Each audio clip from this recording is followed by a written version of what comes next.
நெய்தல் 2025 வரும் 13, 14, 15 ஆகிய தேதிகளில் தூத்துக்குடியில் நடைபெற உள்ளது. அனைவரும் வருக, அனுமதி இலவசம். கேரள மாநிலம் கோழிக்கோடு கடற்கரையில் தீப்பிடித்திருந்து வரும் கப்பலில் தீயை அணைப்பதற்காக கடலோர காவல் படை ஹெலிகாப்டர்கள் கப்பலின் மீது உலர் ரசாயன பொடியை தெளித்த வண்ணம் இருக்கின்றன. இது பற்றிய கூடுதல் விவரங்களை செய்தியாளர் சிவசபாபதி வழங்குகிறார். சிவசபாபதி வணக்கம். தற்பொழுது எவ்வளவு தீயானது கட்டுப்படுத்தப்பட்டிருக்கிறது? இதை அணைப்பதற்கு மேலும் என்ன மாதிரியான நடவடிக்கைகள் எல்லாம் எடுக்கப்பட்டு வருகின்றன? விவரங்களை பதிவு பண்ணுங்க.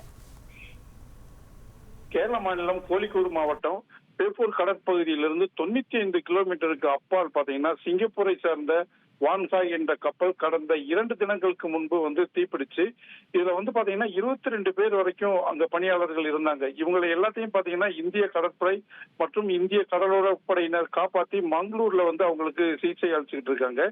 இந்த கப்பல் திடீர்னு சொல்லிட்டு தீப்பிடிச்சதுனால இந்த கப்பல்ல அதிக அளவு தீப்பிடிக்கக்கூடிய ரசாயனங்கள், மிக ஆபத்தான ரசாயனங்கள் இருக்கிறதுனால அங்க இருந்த பணியாளர்கள் எல்லாமே உடனே அப்புறுத்தப்பட்டாங்க. இது மட்டும் இல்லாம இந்திய கடற்படைக்கு அருகில அந்த கப்பல் தீப்பிடிச்சுக்கிட்டு இருக்கிறதுனால இந்த கப்பலை இன்னொரு படகு மூலமா நடுக்கடலுக்கு, அதாவது சர்வதேச எல்லைக்கு கொண்டு செல்வதற்கான வேலையும் நடந்துகிட்டு இருக்கு. இது மட்டும் இல்லாம இந்திய கடற்படை மற்றும் இந்திய கடலோர படையினர் மற்றும் விமானங்கள் எல்லாமே சேர்ந்து கடந்த 2 தினங்கள்ல பாத்தீங்கன்னா 40% தீ அணைக்கப்பட்டிருச்சு. இருந்தாலும் பாத்தீங்கன்னா கப்பலினுடைய உள்பகுதியிலிருந்து அதிக அளவு புகை வர்றதுனால இந்தியாவினுடைய கடற்படை ஹெலிகாப்டர் மற்றும் சிறிய ரக விமானங்களை கொண்டு பாத்தீங்கன்னா உலர் ரக ரசாயனங்களை அதன் மீது தெளிச்சு தீ அணைக்கிறதுக்கான எல்லா ஏற்பாடுகளுமே தற்பொழுது செய்யப்பட்டிருக்கு. இது மட்டும் இல்லாம அந்த கப்பலை சுற்றி 2 கப்பலும் தண்ணியையும், அதாவது கடல் நீரையும் பீச்சி அடித்த வண்ணம் அந்த தீ அணைக்கிறதுக்கு எல்லா முயற்சியும் எடுக்கப்பட்டிருக்கு. மேலும் பாத்தீங்கன்னா மங்களூர் மருத்துவமனையில சிகிச்சை